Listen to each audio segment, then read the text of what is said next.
Em relação à teoria geral do crime, a doutrina brasileira adota a concepção tripartite, segundo o qual o crime é... Respondeu assim: a teoria tripartida exige que, para que haja crime, o fato seja típico, ilícito e culpável. Faltando algum desses elementos, o crime é afastado. A resposta da colega está certa, porém sucinta, né? A gente tinha que escrever um pouquinho mais aí, ó. A teoria adotada... Gente, eu tô chique para dar para vocês hoje. A teoria adotada é a tripartite, segundo a qual o crime é fato típico, ilícito e culpável.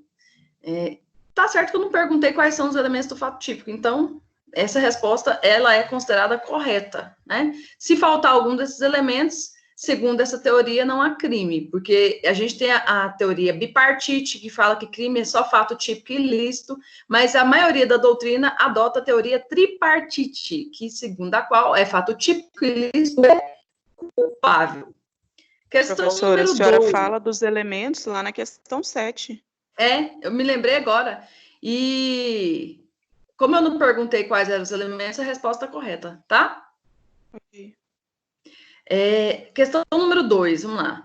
O renomado jurista Guilherme de Souza Nutt, esse jurista, gente, vocês vão ter contato com ele a posteriori. A posteriori significa mais para frente, tá? Ele é excelente professor de processo penal. Ele fala assim, ó, em sua obra, Princípios Constitucionais Penais e Processos Penais, dita que o direito penal e o processo penal estruturam-se sob base de inúmeros princípios constitucionais e infraconstitucionais. Pessoal, princípio constitucional é aquele que está dentro da Constituição, tá? Princípio infraconstitucional são aqueles que estão em outros mandamentos que não seja a Constituição. Porém, parece-nos essencial destacar dois princípios governamentais que se obtenha a efetividade das propostas do Estado. Olha que interessante isso. Do Estado Democrático de Direito. Nesse sentido, explica o princípio da dignidade da pessoa humana e sua importância para o mundo jurídico. Resposta da colega, ó. Trata-se, sem dúvida, de um princípio regente, ou seja, fundamental do direito, cuja missão é a preservação do ser humano desde seu nascimento até sua morte, conferindo-lhe autoestima e garantindo-lhe o mínimo existencial. Respeitada a dignidade da pessoa humana, seja no ângulo do acusado ou da vítima, além de assegurada a fiel aplicação do processo legal, está se cumprindo na parte penal e processual penal o objetivo do Estado de Direito e com ênfase democrático. A resposta da colega está perfeita, até porque ela usou o material que eu disponibilizei naquele artigo para vocês. Quem leu aquele artigo que eu disponibilizei antes da aula, o Breno não está conseguindo acesso, gente. Só um minutinho. Alguém manda o link para o Breno aí, por favor? No grupo? Pode ser, gente? Que eu coloquei o link no AVA e ele não está conseguindo acesso. Alguém faz esse favor para mim? Para a gente continuar dando andamento na aula? Cristiane, disponibiliza o link para ele, por favor. O link está no grupo já, professora. Já entrou aqui, já entrou. Ele está dizendo Ok. Obrigada. Bom dia, Breno, tudo bem? Conseguiu acesso agora, meu filho? Vamos lá. A resposta da colega está perfeita, né? Até porque ela usou do próprio material que eu dei para vocês, e é uma resposta completa.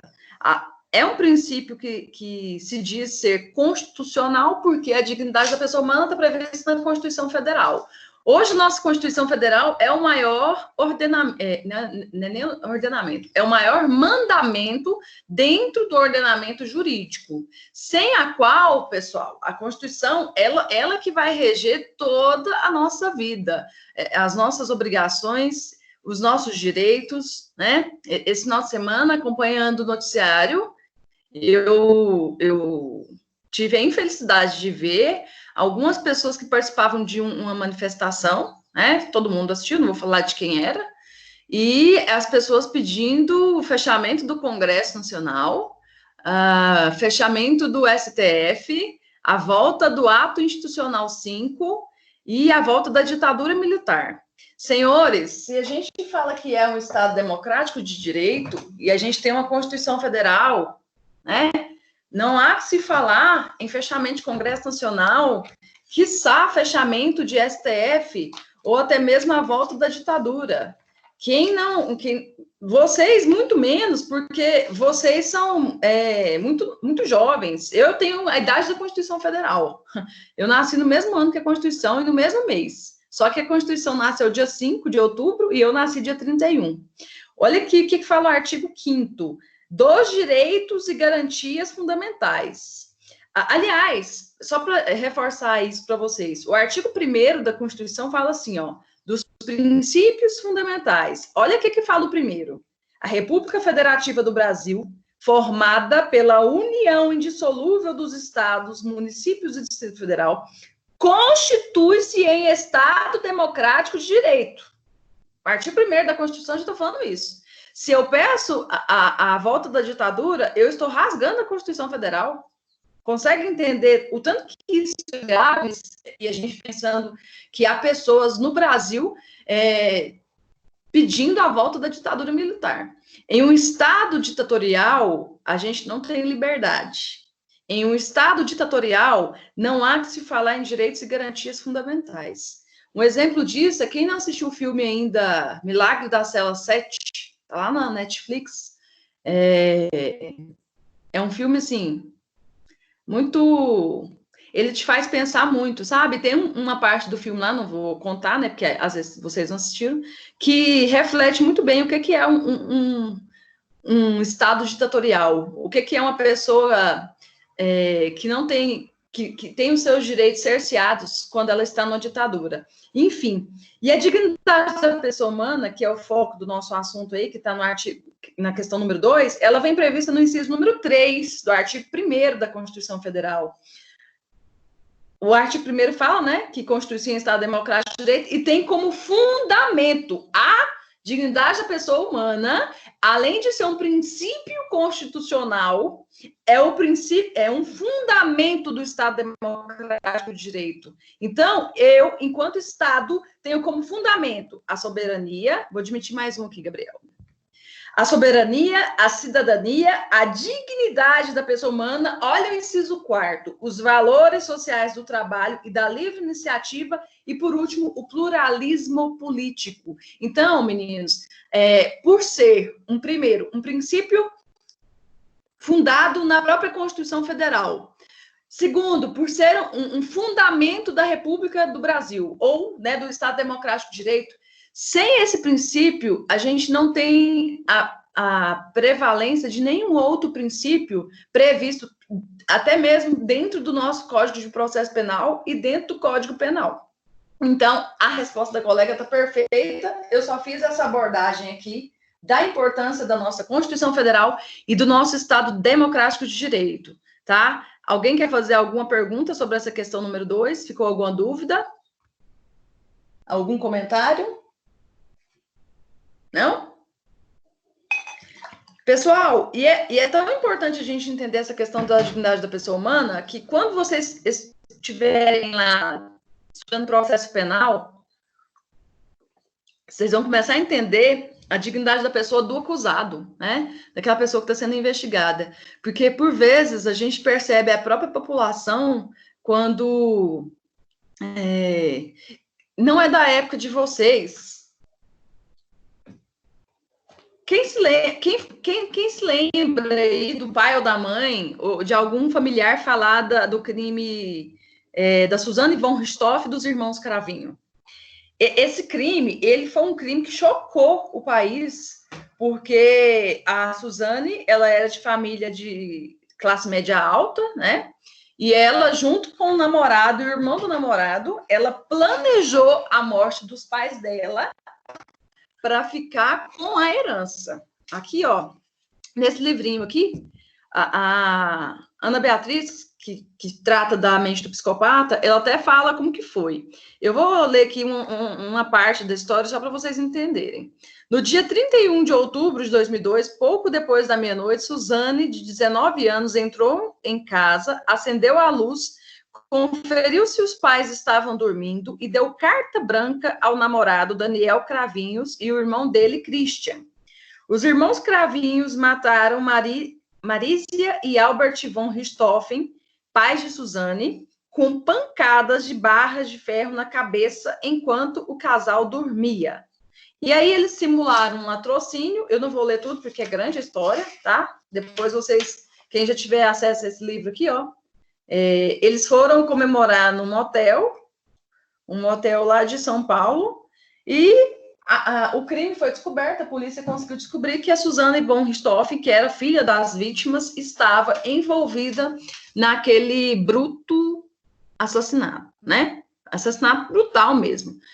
Gerou uma revolta na população como um todo, e as pessoas, assim, na época, começaram a falar que ela tinha que morrer, que tinha que ter pena de morte.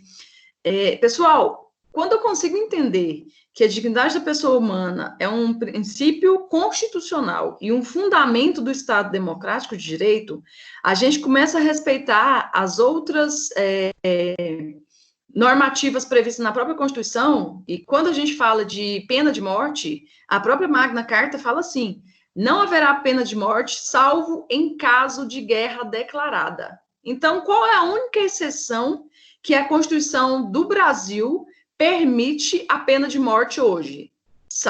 Somente quando houver guerra declarada. Por mais que o crime praticado pela Suzane von Richthofen e os irmãos Cravinhos tenha sido um crime brutal, e aí é por isso que ele entra até como crime hediondo, né? Porque foi um homicídio qualificado, ela não seria condenada à pena de morte. Primeiro, porque não há previsão legal para isso. E segundo, que a própria dignidade da pessoa humana vai conferir a ela essa garantia de que os seus direitos individuais, os seus direitos individuais sejam respeitados pelo Estado. Então, ela teve que ser colocada dentro de uma penitenciária, com tratamento igual às outras presas, né? Isso porque ela foi condenada, tinha provas, o júri condenou Suzane von Richthofen. E até mesmo hoje, quando ela tem direito a sair da cadeia, né? Dia das Mães, quem já viu aqueles memes? Dia das Mães e a Suzane von Richthofen saindo da prisão, porque ela tem direito de sair no Dia das Mães, né? Ela já conquistou esse direito. Pessoal, isso é a dignidade da pessoa humana, tá? Então, eu não posso mais olhar para ela como aquela pessoa que matou. Hoje ela está pagando pelo crime que ela cometeu. Ou seja, ela está pagando com o seu débito para com a sociedade. E quando ela terminar de cumprir a pena dela, ela vai ser colocada em liberdade. Isso é respeitar a própria dignidade da pessoa humana e os seus direitos e garantias fundamentais. Bacana? Questão número 3. Era mais fácil da prova, ó. Conforme dito o artigo 1º do Código Penal, não há crime sem lei anterior que o defina, nem pena sem prévia combinação legal. Neste sentido, só pode ser tratada como criminosa condutas previamente previstas como crime ou contravenção penal. É a legalidade que dá segurança jurídica, sendo o núcleo do sistema penal brasileiro. Essa questão estava correta. Infelizmente, a coleguinha errou, viu, Gabriela? A questão está completamente certa. Não tem nada de errado aqui, tá? Eu falo que não há crime sem lei anterior que o defina, nem pena sem prévia combinação legal. Que princípio que é esse? Hein, senhores? Princípio da legalidade, né? O mais simples aqui. Questão número 4. Considera-se princípio da reserva legal. 2 pontos. Somente lei em sentido estrito pode legislar sobre matéria penal, ou seja, outras espécies legislativas como decretos, portarias, medidas provisórias não podem veicular matéria penal incriminadora, ou seja, não podem trazer novos limites ao espaço de liberdade do indivíduo. Olha que interessante essa parte. Limite ao espaço do indivíduo, de liberdade do indivíduo. O próprio Código Penal, ele faz isso, né? Ele limita o nosso espaço de liberdade, até onde a gente pode atuar. A justificativa é que somente os representantes da condução do Estado, ou seja, o parlamento, né, o qual os manifestantes estão querendo fechar, podem restringir a liberdade do indivíduo, e o processo legislativo permite a interferência e repercussão popular, em tese, né, na elaboração da lei incriminadora. Questão número 4 também está correta. Falei muito do princípio da reserva legal, falei que ele era uma própria consequência do princípio da legalidade, né? Então, quem acompanhou as aulas sabe que não tinha nenhuma dúvida nessa questão. Alguém errou essa questão, pessoal? Ela era correta. E se errou, por quê? Que acha que tá errada? Acho que ninguém, né? Muito tranquila. Questão número 5. De acordo com a doutrina, o princípio da intranscendência significa que a pena só pode ser imposta a quem deu causa ao resultado de um crime. Não pode ser passada a outra pessoa que não seja o acusado. Questão número 5 está? Correta, corretíssima. Ainda falei isso antes da prova, na quarta-feira passada, durante aquela revisão que eu dei para vocês. Se eu fui condenada por ameaçar alguém, quem tem que receber a pena e pagar por essa pena sou eu, né? Não meu irmão. Questão número 6. É porque às vezes a gente não grava o nome, tá? E esse princípio da intranscendência, pessoal, ele cai muito em prova de concurso. Com esse nome, né? E fala assim, explica o que é o princípio da intranscendência. O nome, por ser um nome meio diferente, a gente tem o costume de não gravar. Mas é só lembrar, o que não transcende, é aquilo que não transfere, né? Questão número 6. Segundo a doutrina, o princípio da insignificância ou bagatela orienta a irrelevância penal das infrações à pura letra da lei penal, que não revelem significativa lesão ou risco de lesão aos bens jurídicos protegidos. Desse modo, ainda que formalmente exista o crime, materialmente não haverá, pois a insignificância da lesão afasta a intervenção penal. Adailson, essa questão está certa ou está errada? Adailson. Errada? Pelo amor de Deus, Adailson. Vamos lá. Bruno. O Bruno colocou o dele de frente ao computador. Cristiano. Eu. Fala aí pro Adailson, a questão tá errada. Marquei como certa. Por que tá certa? Professora, nem lembro. Eu tô aqui só com a resposta da prova acompanhando a senhora respondendo. Não lembro qual a pergunta. Tá bom, eu vou ajudar. Eu falo assim, ó, que o princípio da insignificância, ele vai afastar a tipicidade penal, né? Embora num caso concreto haja, né, formalmente o crime, materialmente não há crime, porque a tipicidade desse crime vai ser afastada pela insignificância da conduta, tá? Pela insignificância ou bagatela da conduta. O exemplo maior que a doutrina traz é uma pessoa que furta de uma grande rede de supermercado um sabonete, né? Subtrair para si coisa alheia móvel é crime. Então, formalmente, é uma conduta praticada? Sim. Mas, materialmente falando, não há crime. Por quê? Porque vai ser afastada a tipicidade da conduta em razão da própria insignificância, né? Porque não revela nenhuma lesão ao bem jurídico. Porque, olha aqui, qual que é o bem jurídico protegido nesse caso de um supermercado, uma grande rede de supermercado? O seu patrimônio. Só que essa conduta de furtar para si um sabonete, ela é insignificante, ela não causa lesão a esse bem jurídico, ou seja, ao patrimônio dessa grande rede de supermercados. Por ser tão insignificante, a tipicidade vai ser afastada. Mesmo que haja formalmente uma conduta praticada, por quê? Porque subtrair para si coisa alheia móvel é crime, materialmente falando, não há crime. Percebem, senhores? Então, essa questão número 6, ela está corretíssima. Percebam que as 3 questões de certo ou errado eram todas certas. Quem marcou certo, certo, certo, já está gabaritando a prova. E outra coisa, pessoal, esse princípio da bagatela, quando vocês estiverem fazendo, principalmente estágio, quem for estagiar no Ministério Público, vocês vão perceber muitas vezes quando os inquéritos policiais chegarem até a promotoria de justiça, você usa esse princípio da bagatela como uma das razões para se pedir o arquivamento do inquérito policial, tá? E aí, no próprio arquivamento, você vai colocar lá assim, em que pese a investigada tenha furtado para si o sabonete no valor de 50 centavos, não tem mais sabonete nesse valor, né? O que é isso? R$1. No valor de R$1, verifica-se que o bem jurídico protegido, ou seja, o patrimônio da grande rede de supermercado, a lesão praticada pela investigada é irrelevante em razão de o patrimônio protegido seja muito maior do que aquilo que lhe foi retirado, não causando a este nenhum prejuízo. E aí você vai fundamentar da melhor maneira possível, mas você vai utilizar desse princípio, tá? Da bagatela, para excluir a tipicidade da conduta e, consequentemente, pedir o arquivamento daquele inquérito policial.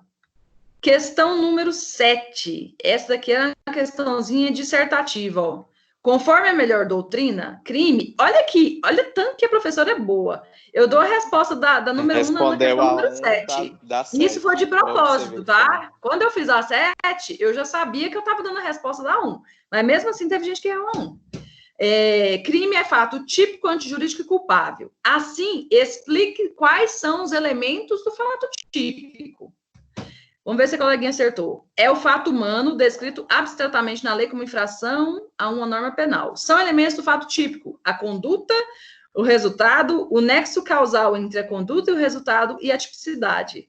Na falta de qualquer desses elementos, o fato passa a ser atípico e, por conseguinte, não há crime. A resposta da colega está certa, né? Os elementos do fato típico são esses 4 mesmos: conduta, nexo de causalidade entre conduta e resultado, resultado e tipicidade. Se não houver esses elementos, a gente afasta o fato típico. Se a gente afasta o fato típico, a gente afasta o crime, tá? Acho que isso aqui está bem explicado, eu não vou ficar em cima dessa questão mais, não. 8. Quais são as excludentes de antijuridicidade? Explique-as. Com efeito nos casos de escuta telefônica.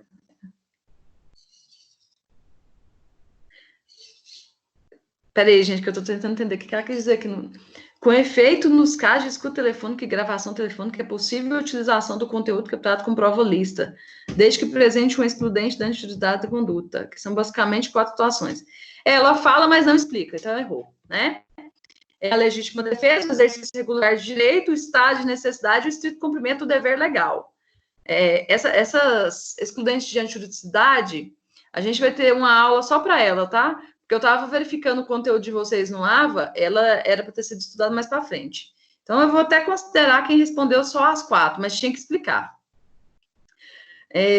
Porque quem age em legítima defesa, a gente afasta o quê? A antijuridicidade do crime, né? Então, a conduta se torna o quê? Atípica. Senhores, essas 4 excludentes, a gente vai ter uma aula para tratar delas, porque cada excludente a gente requer bastante tempo. Nesse primeiro momento da teoria do crime, era importante vocês saberem quais eram as excludentes de antijuridicidade. Por quê?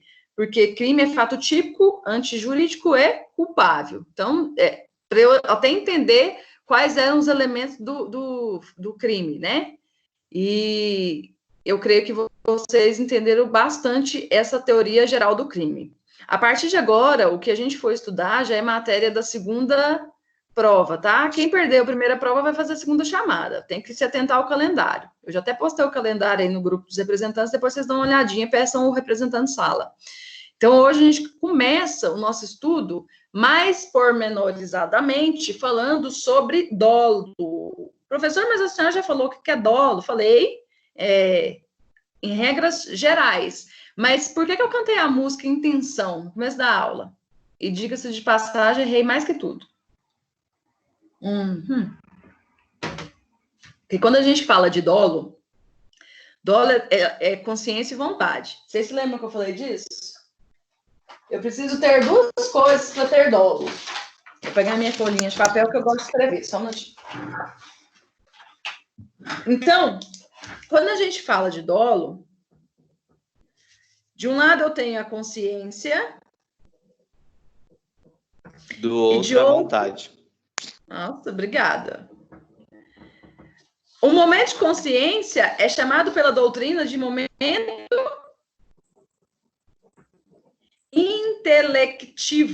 intelectivo do dolo. O momento da vontade é chamado de momento volitivo do dolo. Então, se eu tenho o dolo, que é consciência e vontade, ou seja, o momento intelectivo, né? E o momento volitivo. Aqui eu tenho o dolo. Dolo, gente, não pode ser tratado como simples desejo. Como assim? Suponhamos que eu vou matar minha sogra. Ai, gente, quem gosta de sogra, né? Eu gosto da minha. Bem longe. Onde ela tá? Lá no Tocantins. Piada, viu, gente? Brincadeira. Olha, eu tenho desejo, a palavra. Eu tenho desejo de matar a minha sogra. Só que o meu desejo é assim, eu sei que ela tá na fazenda e que às vezes ela anda de trator como meu sogro. Então, assim, eu só desejo que ela caia do trator, meu sogro não veja que ela caiu, ele derré, né, no trator e passa em cima da cabeça dela. Meu Deus. Professora do céu, a senhora tá ficando louca? Sim. Suponhamos que o meu desejo foi atendido. E ela cai, né, daquele trator. E o marido dela passa em cima da cabeça dela e ela vem a óbito. Houve crime por parte da minha parte? Nossa, ficou feio isso, né? Houve crime por parte minha? Não, mas eu tinha o desejo. Eu tinha o desejo que ela morresse. Mas Só você não cometeu. Eu não tinha nem a consciência, nem a vontade. Porque desejo, gente, não é elemento do dolo. Elemento do dolo é o quê? Consciência e vontade. Eu tinha que, além da consciência, ter a vontade de praticar a infração penal prevista no artigo 121 do Código Penal, que é o quê? Matar alguém. O Código Penal, pessoal, ele não traz no seu bojo, né, no seu conteúdo, desejar matar alguém. Imagina, se desejar matar alguém fosse crime, todo mundo aqui já tinha matado alguém, tinha não? Sim ou não? Tinha. Não tinha mais ninguém no mundo mais. Vai me dizer que tem alguém aí que nunca teve vontade de matar ninguém. Gente, eu quando eu tô dirigindo, todo dia eu tenho vontade de matar alguém. Por isso que eu ando com o vidro fechado. Porque se eu andar com o vidro aberto é um problema. Olha aqui, se eu estou falando que o desejo não é um elemento do dolo, então quando a gente tem esse desejo, um simples desejo de matar uma pessoa, isso não significa que você tem o dolo de matar uma pessoa. É a mesma coisa, eu tenho desejo. Quando a gente é criança, qual que é o nosso maior desejo? Ter dinheiro, não é? Crescer? Ah, tá. Crescer! A gente tem o desejo de ter dinheiro. Quando eu era criança, eu e meu irmão, a gente queria falsificar notas. Olha a ideia. A gente tinha um desejo de falsificar nota. Então, assim, por mais que eu tenha o desejo de falsificar uma nota, eu não tenho o dolo de falsificação de moeda. Por quê? Porque eu não pratiquei. Então, o dolo é consciência e vontade. Passado essa diferença entre desejo e vontade e consciência, eu posso falar, então, que dolo é ter a consciência de praticar uma conduta criminosa e a vontade de fazê-la. Vocês concordam comigo? O dolo, como regra geral, ele está previsto no Código Penal, tá? Todas as condutas previstas no Código Penal, via de regra, são condutas dolosas, não são condutas culposas, porque a culpa, senhores, a culpa é uma exceção. A culpa, ela vem prevista. O crime culposo, ele vem previsto. Se não há previsão, aquele crime, ele é o quê? Só doloso. Como a gente vai estudar cada um dos crimes que estão previstos no Código Penal. Mas, via de regra, o crime doloso é a regra, e a culpa vai ser a exceção. Olha aqui, vamos abrir o Código Penal aí. Quando a gente fala aqui do artigo, por exemplo, deixa eu ver aqui. Exclusão, não. Ó, vamos pegar um exemplo de crime. Lá no artigo dos crimes contra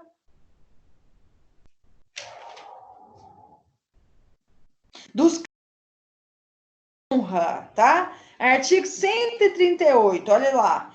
Caluniar alguém imputando-lhe falsamente fato definido como crime. Olha o que é o crime de calúnia. Caluniar alguém imputando-lhe falsamente fato definido como crime. Ó, o exemplo, ó, eu falo para todo mundo que o senhor Adailson cometeu um crime. E eu sei que ele não cometeu, mas eu falo para todo mundo que o Adailson que cometeu aquele crime. Que crime que eu pratiquei? Artigo 138, é o crime de calúnia. Eu estou ofendendo a honra do Adailson. Aqui, ó, eu tenho a consciência e a vontade de ofender a honra do Adailson, falando para os vizinhos, falando para os familiares, para aquelas pessoas que convivem com você, Adailson, que você cometeu um crime. Mas eu sei que você não cometeu, porque olha que fala o tipo penal. Qual que é o tipo? Artigo 138, gente, ó. Caluniar alguém, imputando-lhe falsamente fato definido como crime. Então, para que haja o dolo do artigo 138, primeiro, o agente tem que saber o quê? Que aquela conduta que ele está imputando a outrem é uma conduta criminosa. E mais que isso, o que é que o tipo do artigo 138 pede? Que essa calúnia, que essa imputação seja falsa. Eu sei que você não matou, mas eu estou falando para todo mundo que foi você que matou. Por que eu faço isso? Porque eu quero ofender a sua honra. Eu tenho consciência de ofender sua honra e eu tenho vontade de ofender a sua honra. O artigo 138, gente, ele não fala de crime culposo. Não tem como eu ofender a sua honra te caluniando, Adailson, sem o dolo, tá? Ah, gente, foi sem querer, porque a culpa é quando você age em 3 situações, não é? Negligência, imprudência ou imperícia. Aqui, quando eu pratico o crime de calúnia, ofendendo a honra do Adailson, falando para todas as pessoas que convivem com ele que ele assassinou uma pessoa X, e eu sei que isso não é verdade, vocês concordam comigo que esse tipo de ação minha não tem como ser uma ação culposa? Sim ou não?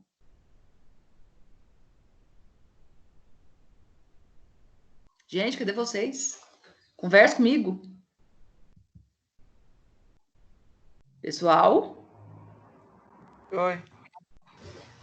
Ô, Breno, você concorda comigo? Sim. Porque olha aqui.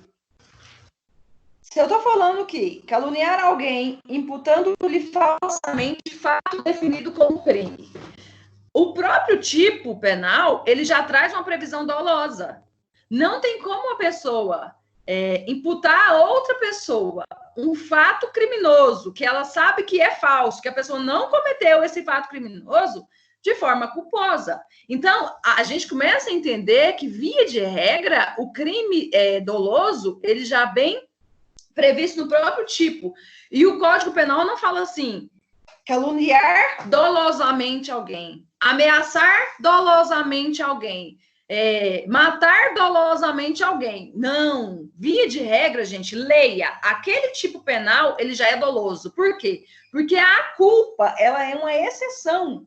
Se você falar da culpa, lá no artigo 121, fala assim, ó, matar alguém, reclusão de 6 a 20 anos. Quem está com o Código Penal, acompanha a professora aí, tá? Estou no artigo 121, que é o mais comentado do Código Penal. O homicídio culposo, ele tem a previsão lá no parágrafo 3º. Olha que legal. Se o homicídio é culposo, e olha que o Código Penal não vai te explicar o que é culpa e o que é dolo, isso aí é uma construção doutrinária, mas o parágrafo 3º do artigo 121 fala, se o homicídio é culposo, pena, detenção de 1 a 3 anos. Percebem a diferença entre o artigo 121, parágrafo 3º, o caput e o parágrafo 3º? O caput é o crime doloso, né? Aquele crime normal. Porque se tiver algumas causas de aumento de pena, como homicídio qualificado, também vem previsto aqui, ó. se o homicídio é cometido mediante paga ou promessa de recompensa, por motivo fútil, e os demais aqui que a gente vai estudar ainda quando a gente estudar o crime de homicídio, mas, via de regra, a conduta dolosa está prevista no caput. E a conduta culposa, por ser uma exceção, ela vem prevista posteriormente, e se não vier essa previsão de conduta culposa, eu tenho que entender, então, que aquele tipo penal, ele é doloso. Só vai haver o cometimento daquele crime, como o exemplo de calúnia que eu dei aqui, do Daílson, se for de forma dolosa. Não tem como eu caluniar alguém de forma culposa. Primeiro, porque eu tenho que ter noção que eu estou imputando àquela pessoa um crime, imputando falsamente um crime que possivelmente ela pode ter cometido e ela não cometeu. Então, a primeira regra do dolo, ele vem previsto no ordenamento jurídico. E aí, senhores, eu não sei se vocês entraram no seu ambiente virtual, a gente trata de algumas teorias do dolo. A primeira teoria do dolo é a teoria da vontade. Olha aí o que fala a doutrina. Ó. Para esta teoria, o dolo é a vontade consciente de querer praticar a infração penal.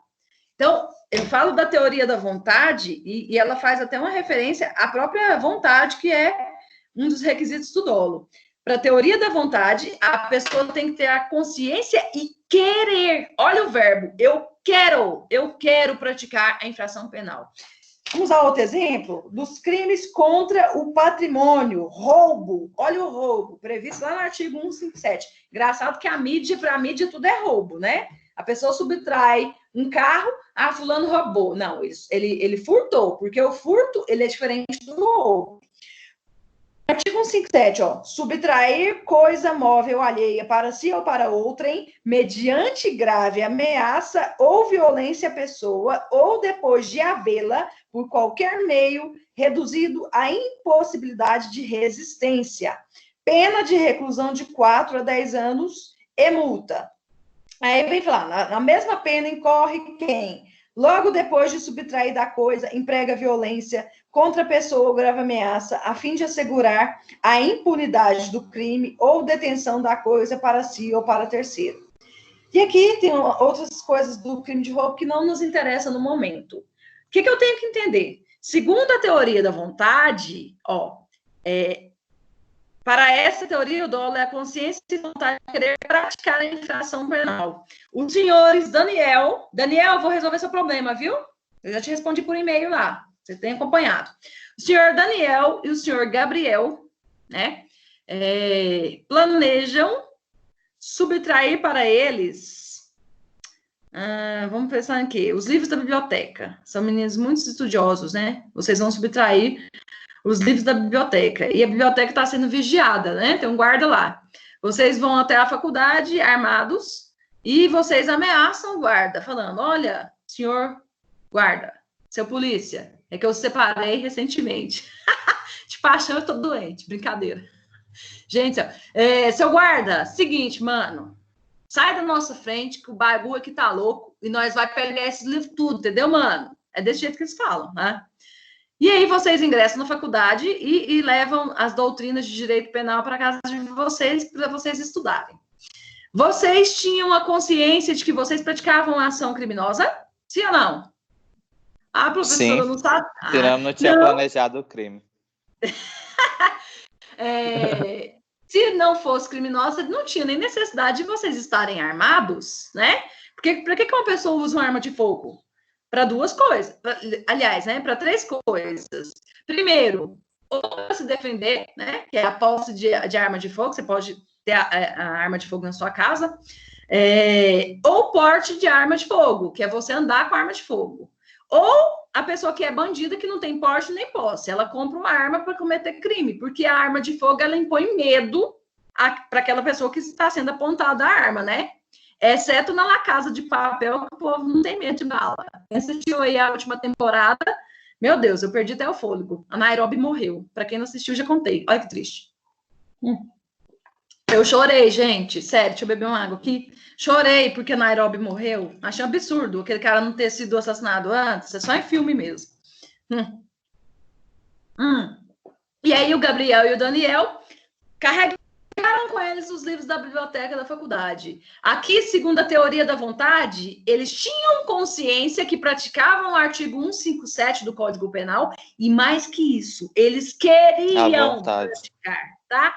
Eu quero praticar. Eu tenho aquele, não vou usar nem desejo como uma palavra, mas eu quero, eu almejo praticar aquela conduta. Então, essa teoria da vontade fala isso. Além da consciência, você tem que querer praticar a infração penal, né? Eu posso falar aqui, ó, por exemplo, o Daniel e o Gabriel estão na porta da faculdade e aí vem ali o senhor Marcos, né? Marcos, você é muito estudioso. E aí eles falam assim, vamos pôr o Marcos na nossa conduta deletiva, Gabriel. Aí o Daniel fala assim, vamos colocar o Marcos. Não vai ser mais uma dupla, vai ser um trio. E aí o Marcos fala, eu não quero. Aí o Daniel fala assim, você vai pegar na arma agora, Marcos. Marcos, você está sendo coagido. Coação física, tá? Isso é uma coação física.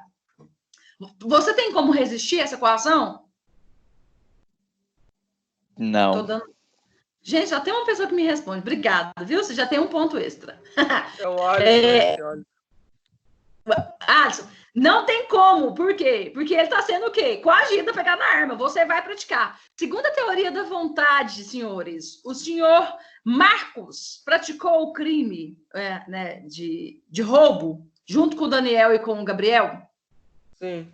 Não praticou. Não. Porque segundo a teoria da vontade, Ele foi olha forçado. isso. Ele não Ele tem isso. Além da consciência, né, da vontade consciente prevista no dolo, o agente tem que querer praticar a infração penal.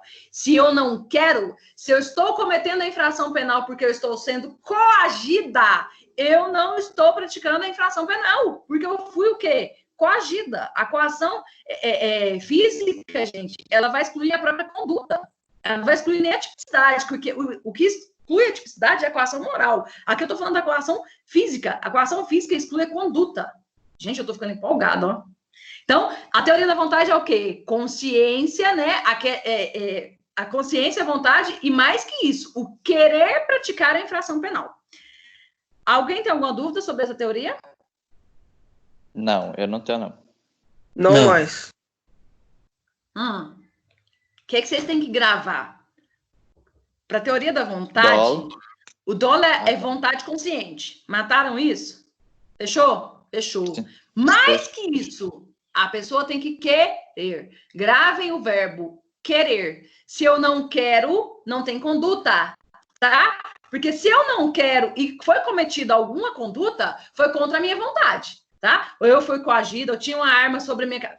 Quer ver um exemplo do próprio o gerente de banco, quando ele tem um ladrão apontando uma arma para ele, falando, ou você transfere o dinheiro da conta do banco para minha conta, ou a sua filha vai ser morta. Aqui, segundo a teoria da vontade, ele não está praticando crime. Por quê? Porque ele não tinha, ele não queria praticar infração penal, tá? A segunda teoria, senhores, é a teoria da representação. Olha o que fala. Não, eu vou falar da teoria da representação depois. Vamos falar da teoria do consentimento ou assentimento. A doutrina explica assim, ó. Segundo a teoria do consentimento ou assentimento, ela pode ser chamada tanto de consentimento ou de assentimento. Só há dolo quando o agente não só tem a previsão do resultado, mas quando decide continuar com a conduta, assumindo o risco de produzir tal resultado. Um evento, por exemplo, excluir a culpa consciente do conceito de dolo. Na verdade, o direito penal considera como dolo eventual. Olha aí de novo o conceito. E eu já expliquei essa teoria quando eu dei o exemplo para vocês da condução do veículo automotor. Só há dolo quando a gente não só tem a previsão do resultado. Eu tenho que ter a previsão do resultado. Mas também quando eu assumo o risco de produzir tal resultado. Pois bem, a professora está atrasada para dar aula para vocês na faculdade. E a aula de vocês começa às 8 da manhã, certo? E eu saio de casa às 7h45. A probabilidade de eu chegar aí 8 horas é mínima, né? Se não tiver trânsito nenhum. Mas dias normais eu vou pegar trânsito e não vai ter como eu chegar pontualmente. Eu sei que se eu conduzir o meu veículo a uma velocidade superior à permitida pela via, e normalmente aqui ou é 60 ou é 40, velocidade média, e aí eu tô aqui no meu carrinho, eu corro a 200 por hora, mas se é para te ver mais cedo, eu posso ir bem mais além. Olha essa música do Jorge Mateus. Eu corro a 200 por hora, mas se é para te ver mais cedo, eu posso ir bem mais além. Vou mudar meu exemplo, esquece a aula.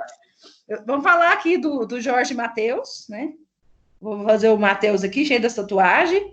O Jorge meio bêbado, correndo a 200 por hora para ver a mulher do cabelo loiro, né? Porque acho que é isso mesmo. Eu corro a 200... Gente, 200 por hora já está acima da velocidade de qualquer via, tá? Porque se a gente falar de uma BR, por exemplo, a velocidade máxima permitida na BR é 120. Velocidade máxima. Não significa que seja a velocidade total da via, porque há trechos em que a velocidade indicada pela via vai ser 80, certo? Mas o Jorge Mateus, né, para ver a loira, vamos pôr só o Jorge, né, porque 2 para uma mulher não dá. Vou matar o Mateus aqui. Não, mas o Mateus é mais... Se bem que o Jorge é mais doido, né? Então, o Mateus, o Jorge que tá aí a 200 por hora para ver a loira da vida dele.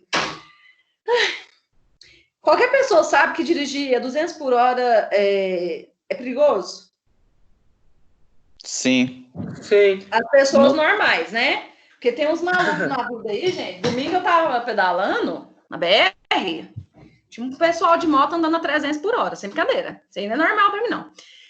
Pessoas normais, né? Pessoas sanidade mental, homem comum, raciocínio médio, né? Ou fala o homem médio, sabem que se conduzir esse veículo aqui a 200 por hora, pode atravessar uma pessoa, né?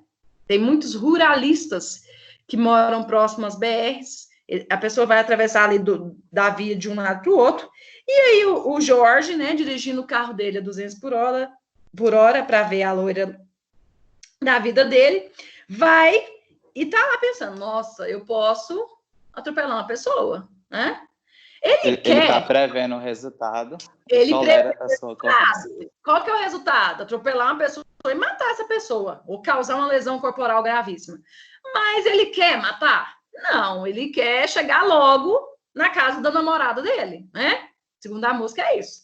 E aí ele ainda fala que pode ir bem mais além, né? E ele tá falando que a mulher no telefone, ó. São duas condutas que ele tá praticando, né? Além de estar com a velocidade acima da permitida, ainda tá falando ao celular.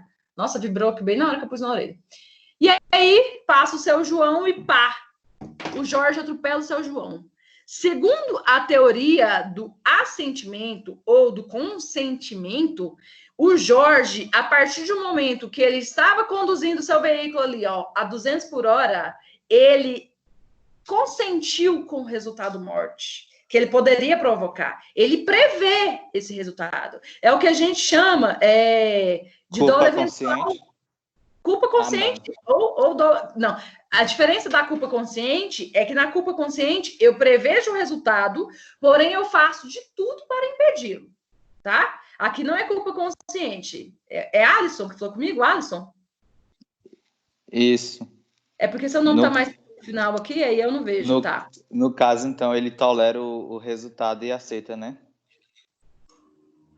Ele prevê o resultado, ele tolera o resultado. E ele aceita esse resultado como possível, né? Porque a partir do momento que eu faço previsão de algo que pode acontecer e eu continuo agindo de uma forma que não impeça isso, vocês concordam que eu estou prevendo e aceitando o resultado? Por quê? Ó, primeira coisa, ele recebe a ligação, né? Como é que começa essa música? Eu até esqueci. Esse cabelo loiro, a me iluminar, a vida passa tão sem graça, tá? Aí ele recebe a ligação do cabelo loiro iluminar a vida dele, e aí ele fica louco, né? Fala, vou sair agora e vou até São Paulo e eu vou chegar hoje. Então eu tenho que ir 200 por hora mesmo. Mas, por um momento, ele sabe que ele pode atropelar uma pessoa, ele sabe que o animal pode atravessar a via e ele bater no animal e isso causar um acidente em outro carro que vem, tá? Então, você está conduzindo ali de maneira não permitida pela legislação e causa um acidente em outra pessoa, gente, você também vai responder por isso. se você matar essa outra pessoa. Mas ele faz a previsão de qualquer resultado, mas ele age de forma que não impeça isso. Ou seja, ele continua conduzindo o veículo dele a 200 por hora. Por quê? Porque se ele tem a previsão do resultado, mas ele para de agir, 200 por hora, eu posso matar uma pessoa. Ele volta a velocidade dele para a velocidade permitida pela via, acabou a situação que a gente está falando. Aqui não é o caso do Jorge. Ele continua conduzindo o veículo de uma forma o quê? Imprudente, né? Porque se eu sei que dirigir nessa velocidade pode causar acidentes, até mesmo eu posso causar um acidente comigo, né? O exemplo que a gente tem foi do Cristiano Araújo. Ele deu uma manutenção no carro dele e o motorista dele estava conduzindo o veículo acima da velocidade permitida. O que aconteceu? Ele perdeu a direção do veículo e, por conta disso, o carro capotou, não foi? E o Cristiano foi arremessado do carro porque ele estava sem cinto de segurança. Ali a previsão do resultado? Claro que há, gente. Qualquer pessoa que conduz um veículo em alta velocidade, ele prevê um resultado. Que resultado?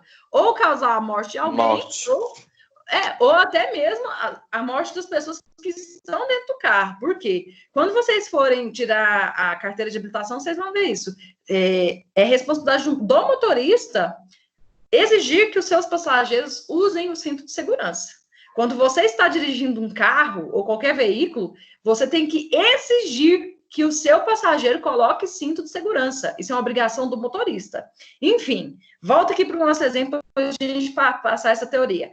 O que é a teoria do assentimento, né? Ou do consentimento? Eu sei que pode haver um resultado morte quando eu conduzo o meu carro 200 por hora, né, Jorge? Doido.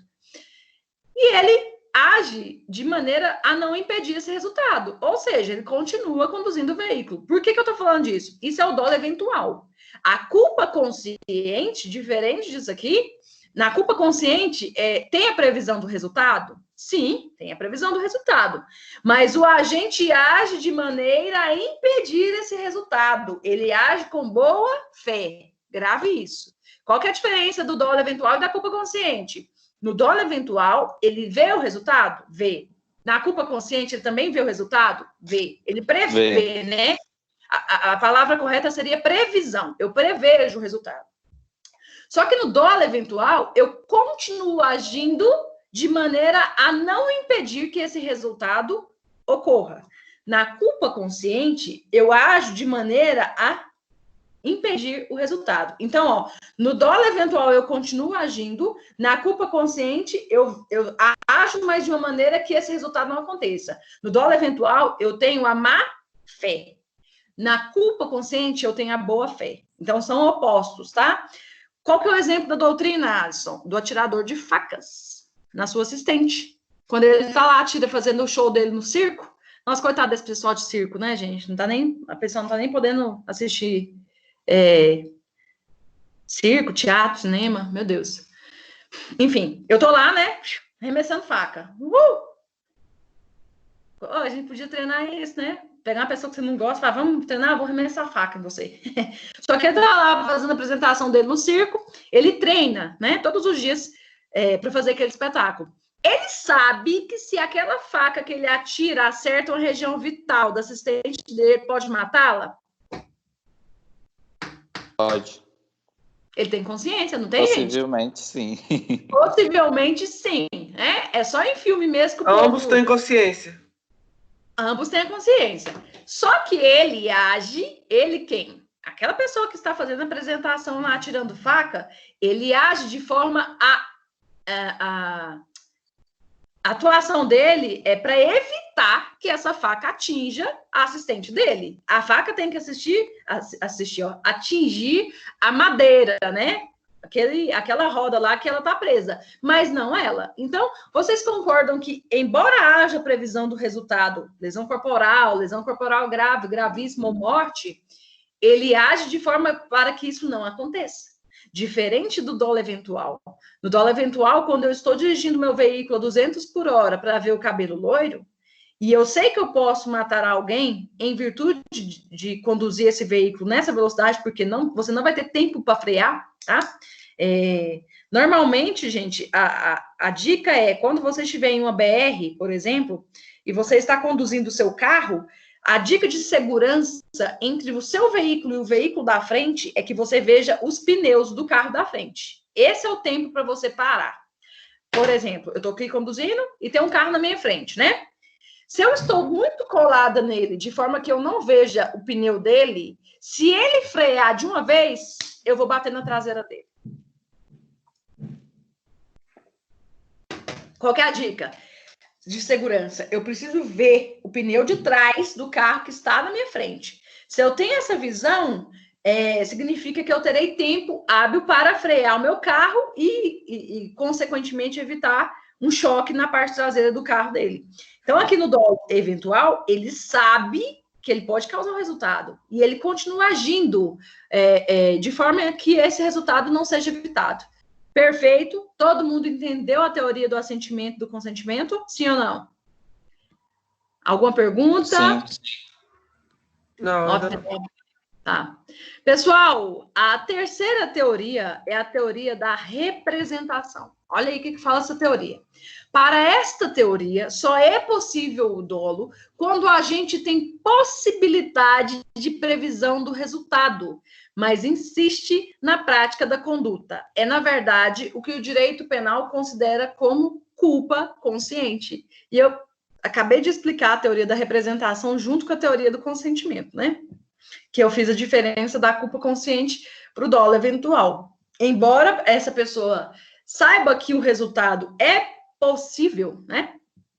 Esse atirador de faca, ele sabe que ele pode matar o assistente dele, ele atua de forma que esse resultado não aconteça.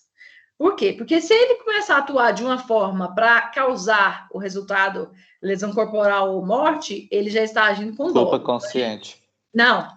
Se ele começa, e não é nem culpa consciente, presta atenção nisso, olha, tanto que interessante isso daqui, Alisson. O Alisson, né? Estou te chamando de Alisson, mas é o Alisson. Sem problema. Se eu, é porque eu falo muito rápido às vezes. Se eu estou aqui fazendo o meu show, né? Jogando a faca, e aí, um dia qualquer, a própria apresentação dele, gente, já tem previsão do resultado, lesão corporal ou morte. Vocês concordam comigo? É que nem aqueles malucos doidos que entra 8 motoqueiros dentro daquele globo da morte. Eles sabem que pode causar a lesão corporal no colega. Se ele erra ali o momento que ele tem que dar o giro e bate no outro, e o outro bate a cabeça e morre, ele tem previsão do resultado morte. Só que aí nesse exemplo que eu estou dando aqui, do atirador de faca, suponhamos aí que ele briga com o assistente dele na hora do almoço e fala, hahaha, sua vaca, eu vou me vingar de você. Mas ele não fala isso pra ela, né? E aí ele começa a tirar a faca nela. Aí aqui não é nem culpa consciente, nem dolo eventual, não. É homicídio mesmo, homicídio doloso, homicídio na sua forma mais natural possível, que está previsto no artigo 121. A culpa consciente eu sei que vai acontecer, que pode acontecer, né? Que vai acontecer. Olha a diferença. Eu sei que pode acontecer uma lesão corporal, mas eu tenho que atuar de forma que esse resultado não aconteça. É uma representação. Então, a culpa consciente, ela é tratada pela doutrina como boa-fé, tá? Eu sei que vai acontecer, mas a minha conduta vai ser praticada de uma maneira que isso não aconteça. Não vai acontecer, tá? Se acontecer, foi por um acidente. Mas a culpa consciente, ela tem a diferença do dolo eventual em que momento, pessoal? Em um momento que a culpa consciente ele faz para não acontecer? Isso. Porque nos dois casos, tanto da culpa consciente como do dolo eventual, há a previsão do resultado. Só que na culpa consciente, o agente age para que esse resultado não aconteça. Culpa consciente tratada pela teoria da representação. Já no dolo eventual, que é a teoria do assentimento ou do consentimento, ele sabe que pode acontecer, mas ele continua agindo de maneira que isso não impeça o resultado. Tranquilo, senhores? Então, vamos lá. A gente falou até agora, a Tânia está entrando agora na aula. Olha o tanto de coisa que a Tânia perdeu. A gente falou até agora sobre o dolo. Dolo é o que mesmo? Consciência e vontade. E vontade. Tá? Na consciência, a gente tem um momento intelectivo do dolo. O que é o momento intelectivo do dolo? Ó, tá aqui, ó, matutando. Minha avó usa muito essa palavra, matutando. Matutar significa pensar, fica ali engenhando, sabe? O que eu vou fazer? Eu estou matutando. Isso é o momento intelectivo, é a consciência. E a vontade é o momento volitivo. A teoria da vontade fala que o dolo é uma consciência voluntária e um querer. Além de você ter essa consciência e vontade, você tem que querer praticar a conduta criminosa. Já a teoria do consentimento ou assentimento, né, tanto faz o nome, ela diz que, embora o agente preveja o resultado, ele continua agindo de maneira que não impeça que esse resultado aconteça. É chamado pela doutrina o famoso dolo eventual. Porque quando a gente fala de dolo, eu tenho dolo direto e eu tenho dolo indireto. Já até falei disso para vocês e vou repetir para quem não acompanhou essa aula. Então, o dolo é consciência e vontade, subdividindo-se em dolo direto. O que é dolo direto? A professora Juliana quer matar alguém. Eu vou lá e mato alguém. Isso é dolo direto. Eu tenho consciência que eu quero matar alguém. Eu tenho vontade de fazê-lo. E eu faço. Pratiquei o tipo previsto no artigo 121. Perfeito? Isso é o dolo direto. O dolo indireto, ele pode ser dividido, o dolo indireto, olha essa palavra, indireto. Ele pode ser o dolo alternativo. Gente, eu gosto de explicar escrevendo, ó. Isso aqui é o nosso quadro. E o dolo eventual. O que é o dolo alternativo? É o famoso tanto faz. Detesto gente que... Ai, tanto faz. Vamos fazer isso. Ai, tanto faz. Você gosta de pão de queijo ou de pão? Tanto faz. Tanto faz. Você gosta de direito penal ou civil? Tanto faz. Ai, credo. Dá até preguiça, né? O que é o dolo indireto? Na sua modalidade alternativa. Eu atiro em você, Wallison. E para mim, tanto faz se você vai morrer, se vai ficar paraplégico, se você vai morrer ou se você vai ficar sem uma perna, sabe? Tanto faz. O agente quer o resultado. Ofender o quê? A sua integridade física, seja com a sua morte ou a lesão corporal. Então, aqui no dolo indireto alternativo, olha aí, dolo indireto alternativo. O agente pratica a conduta criminosa, mas o resultado daquela conduta, para ele, tanto faz, tá? Gravem como exemplo de dolo indireto alternativo, que é o que despenca em prova. O crime é quando você atira em alguém e tanto faz para você, né, agente, sujeito ativo, a morte ou a lesão corporal do sujeito passivo. É muito fácil de entender esse dolo alternativo, né? Dolo indireto alternativo. Professora, se eu perguntar na prova, queridos, explique o que é dolo, quais as suas modalidades, quais as suas teorias. É tudo isso que a gente está estudando aqui. Então, primeira coisa que vocês têm que parar e pensar. Vai com calma. Olha o EJA. Eu tinha um professor que falava isso. Olha o EJA. Pessoal, por mais que a gente pense que a matéria de dolo de culpa seja uma matéria muito fácil, ela é cheia de regrinhas e de teorias. Primeira coisa que vocês fazem, pega um papel que nem esse meu aqui, ó, e vai escrever nele. Dolo, consciência e vontade. Fechou. A consciência é chamada de momento intelectivo. A vontade é chamada de momento volitivo. O dolo pode ser o dolo direto e o dolo indireto. O dolo direto eu tenho consciência e vontade de determinada infração penal, né? E diga-se de passagem, infração penal é gênero da espécie crime e contravenção, tá? Então, eu tenho noção que eu quero praticar a infração penal prevista no Código Penal, eu vou lá e pratico. Dolo direto. O dolo indireto, ele vem se subdividir em dolo indireto alternativo e dolo indireto eventual. O dolo indireto alternativo é aquele famoso tanto faz. Eu atiro em uma pessoa e, para mim, tanto faz se eu vou matar ou se essa pessoa vai apenas ficar impossibilitada de trabalhar por mais de 30 dias, né? Até uma lesão corporal gravíssima, vai ter que ficar acamada, recebendo tratamento, enfim, tanto faz. Esse é o dolo, que é mesmo? Adailson.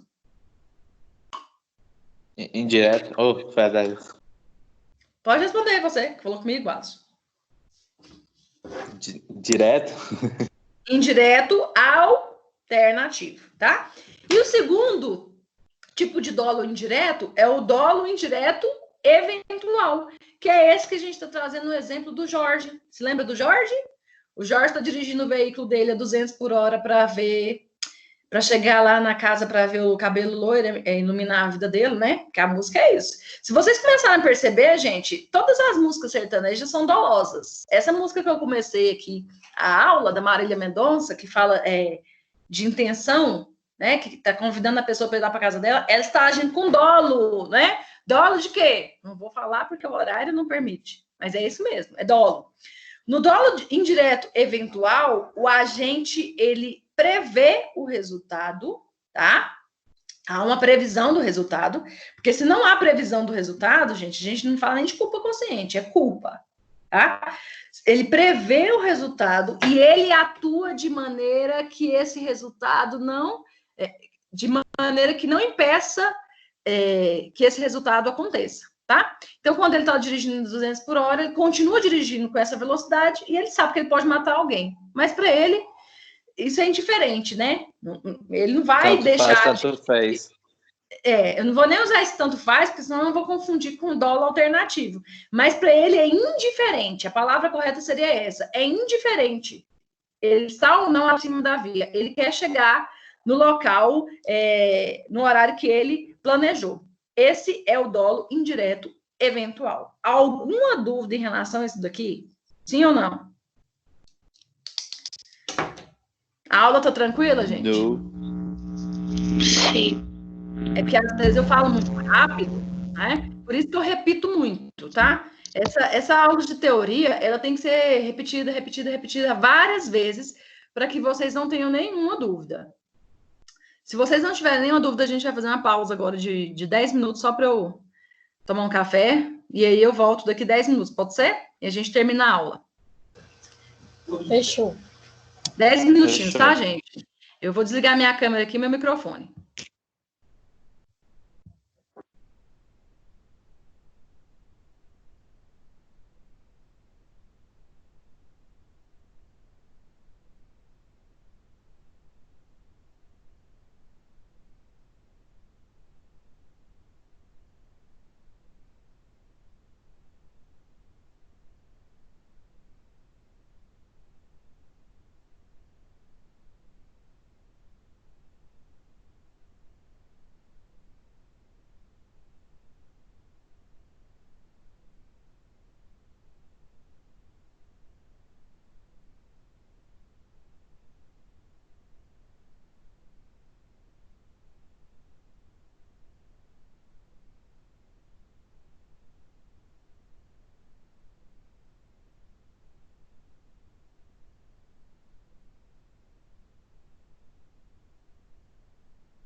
Pessoal, vamos voltar aqui, terminar nossa aula.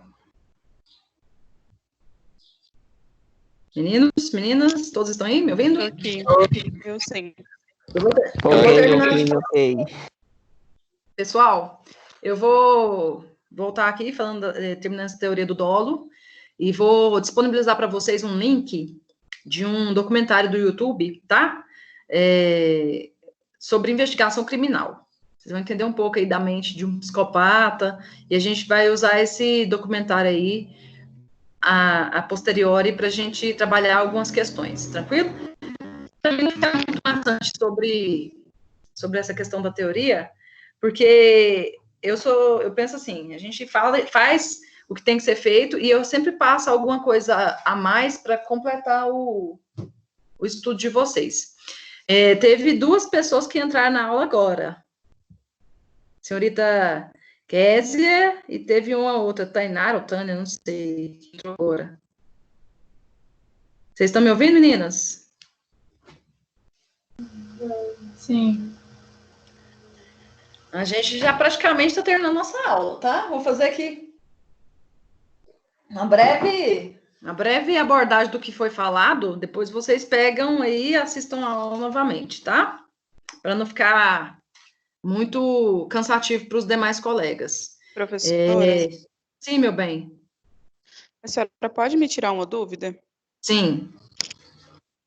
Lá no Código Penal, as pessoas costumam confundir muito 2 artigos que tem lá, o da calúnia e o de difamação. A senhora pode só pegar um gancho aí e me mostrar a diferença dos dois, se eu não me engano, é 138 e 139. É uma honra objetiva, a outra honra subjetiva. Vamos ver se eu ainda lembro disso aqui. Calúnia. Isso. Ah, tá. Você quer saber a diferença da calúnia com a difamação? Exatamente, porque as pessoas sempre confundem os dois. Tipo assim, eu vou te processar por calúnia e difamação. Só que às vezes nem é os dois, Não. É porque assim, ó, a calúnia, Cristiane, a calúnia é quando eu imputo um fato que eu sei que você não cometeu, um fato criminoso, é um fato falso, né? A você como crime. Então, eu saio por aí falando para todo mundo, olha aqui, ó. Caluniar alguém imputando-lhe falsamente. As elementares do tipo traz isso. Tem que ser falsamente um fato definido como crime. Por quê? Porque se eu sei que você realmente matou o seu vizinho, isso daqui não é calúnia. Eu estou falando um fato verdadeiro. Você matou. Mas eu sei que não foi você. Eu sei que foi outra pessoa. Eu vi, tá? E eu estou falando para todo mundo que foi você. Isso é o quê? Calúnia. A difamação, você está difamar alguém imputando-lhe fato ofensivo à sua reputação. Por exemplo, às vezes para você seria um problema se eu sair por aí espalhando que você é prostituta. Gente, eu não tenho nada contra prostituição, contra prostituta. Prostituição, sim, mas contra prostituta eu não tenho nada contra, pelo amor de Deus. Mas é um exemplo que a gente traz aqui para explicar a diferença. Eu estou imputando a você algum fato criminoso porque você é prostituta? Não, mas eu estou imputando a você um fato que vai ofender a sua reputação. Então, a diferença entre a calúnia e a difamação é isso. Na calúnia, eu estou imputando a você um fato falso, né, definido como crime. Eu estou espalhando por aí que você cometeu alguma coisa que você não cometeu. E eu sei que é falso. Por isso que é o quê? Calúnia. Agora, na difamação, eu estou imputando a você algo que vai ser ofensivo à sua reputação. Por exemplo, tem gente que acha que se eu falar assim, o Breno é gay, o Breno é gay, e o Breno não é gay. E para ele, isso ofende a honra dele de uma maneira inenarrável, não aceita de forma nenhuma. Isso é o quê? Difamação. Por quê? Porque para ele, eu estou ofendendo a reputação dele. Às vezes ele nasceu em uma cidade que as pessoas são mais rigorosas, não aceitam esse tipo de sexualidade. Então, assim, aliás, não é nem sexualidade, gente. Orientação sexual, e para ele isso é um absurdo. Então ele fala assim, você tá me difamando, que é isso, rapaz? Eu não sou gay, não, eu sou heterossexual. Agora, se eu falo assim, o Breno, ele furtou o supermercado no sábado passado, e eu sei que isso é mentira. Isso é difamação? Não. Isso é calúnia. tá? E a diferença da difamação, gente, para a injúria, é que na difamação, a honra é o que você pensa. Então, aqui, ó, a ofensa à honra na difamação é uma ofensa à honra subjetiva. É o que você pensa como honra. Já na injúria, é uma ofensa à sua honra objetiva, porque olha o que fala a injúria. Injuriar alguém, ofendendo-lhe a dignidade ou o decoro. Aqui já é aquela honra que as pessoas pensam de você, tá? É a honra objetiva. Na difamação, é a honra subjetiva, é o que você pensa como certo ou como errado, né? Gente, eu tô olhando o celular aqui porque tá vibrando e às vezes é coisa importante. Mas você conseguiu entender a diferença entre a calúnia e a difamação? Na calúnia, o que é importante? Que seja imputado um fato falso como criminoso, tá? Okay. Na difamação não tem nada disso. Se você perceber aqui, ó, eu estou imputando à pessoa um fato ofensivo à reputação dela. Então, normalmente, Cristiano, quando as pessoas estão discutindo e elas falam calúnia, elas querem dizer difamação, elas não querem dizer calúnia. Ah, você está me caluniando. Não, você está me difamando, tá? Isso sim. Por quê? Porque eu estou ofendendo a sua honra de algo que denigre a sua imagem. Então, quando você, por exemplo, fala assim, sua puta, isso é o quê? Difamação.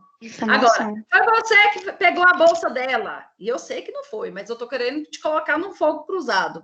Isso é calúnia, tá bom? Ok. Obrigada, professora.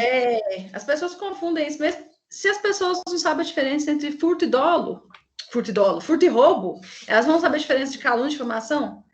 Normalmente, a sociedade, ela troca tudo, tá? Por isso que é importante o operador do direito saber a diferença. Tem operador do direito que confunde também. Senhorita Késia, chegou agora. Hoje a gente está falando sobre o dolo, tá? Ô, Késia, responde, professora.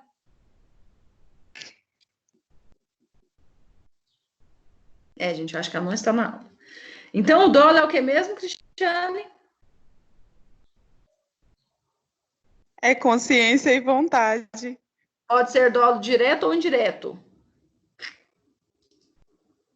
Sim ou não? Gente, vocês são ótimos, vocês são muito participativos. Vamos lá. Sim. Sim. Não, sim, ela respondeu sim. O dolo indireto, ele é alternativo ou eventual. Não tem lógica, acabei de falar isso.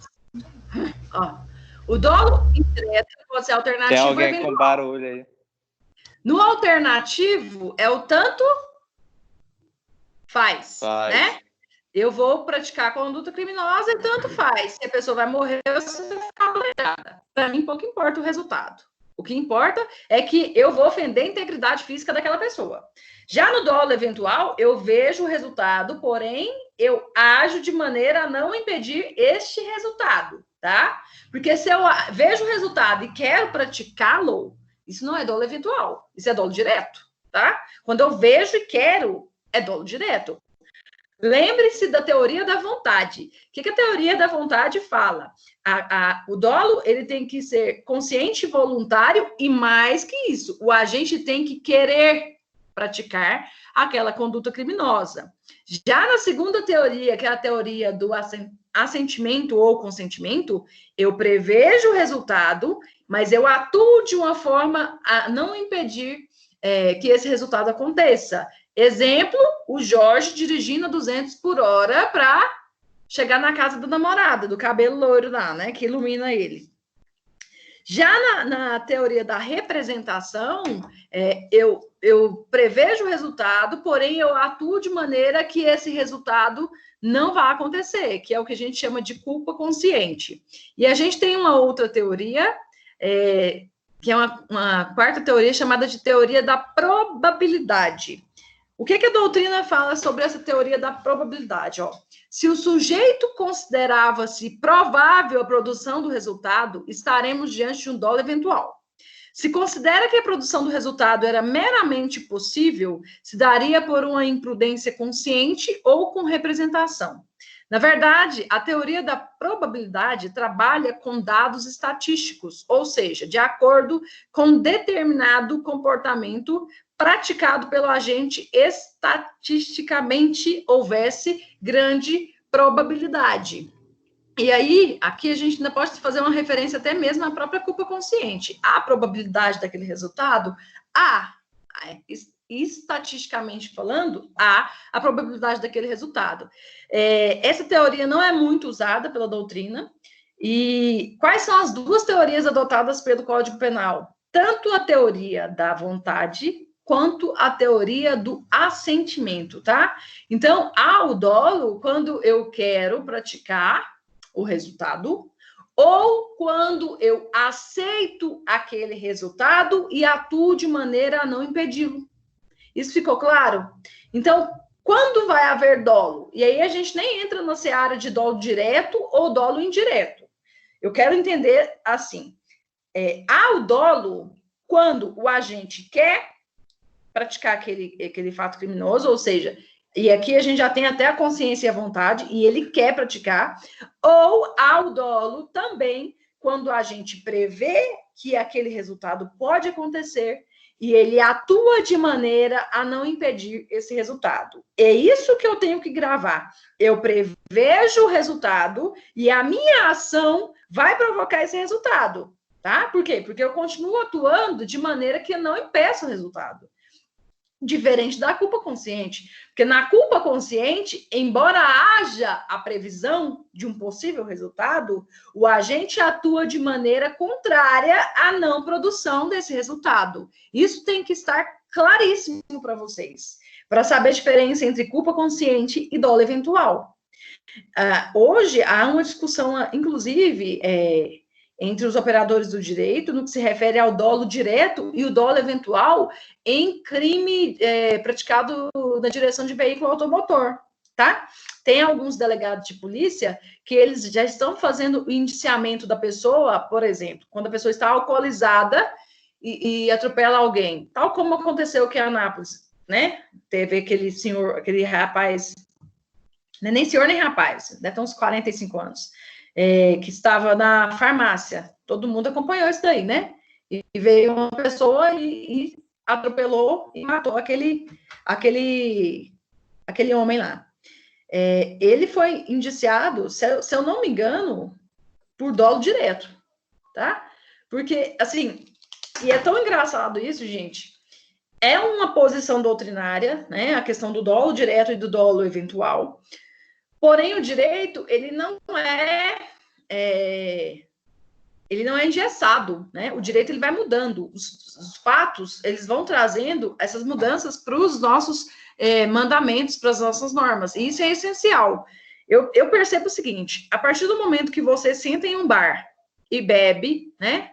Toma bebida alcoólica, você já está praticando uma infração penal, porque você não pode conduzir veículo motor estando alcoolizado, tá? E aí a gente aplica até mesmo o Código de Trânsito Brasileiro. A partir do momento que você sabe que você pode provocar uma morte, por quê? Porque você não vai estar com a sua consciência 100%. Você não vai estar com o seu, como é que fala? Aparelho psicomotor funcionando 100%. Então, a pessoa que está muito alcoolizada, ela não tem condição de conduzir o veículo. Se ela sabe que ela pode provocar morte, ela aceita esse resultado e atua de maneira a provocá-lo, haja entendimento de que isso é dolo direto. Porque a pessoa, ela aceitou a produção do resultado e ela quis provocar aquele resultado, mesmo que de maneira indireta, mas ela quis provocar. Por quê? Porque se eu sei que eu estou muito bêbada e eu pego meu carro e saio por aí dirigindo, eu sei que eu posso matar uma pessoa. Posso ou não posso? A qualquer momento. Eu vou perder a noção da velocidade que eu estou dirigindo, enfim. É uma discussão. Muitos ainda aplicam o dolo eventual. E aí, se eu aplico o dolo eventual, por consequência, a pena vai ser menos grave. Vocês conseguem entender tanto que isso é essencial? Eu entender o que é dolo, o que é dolo direto, o que é dolo eventual, o que é culpa consciente, né?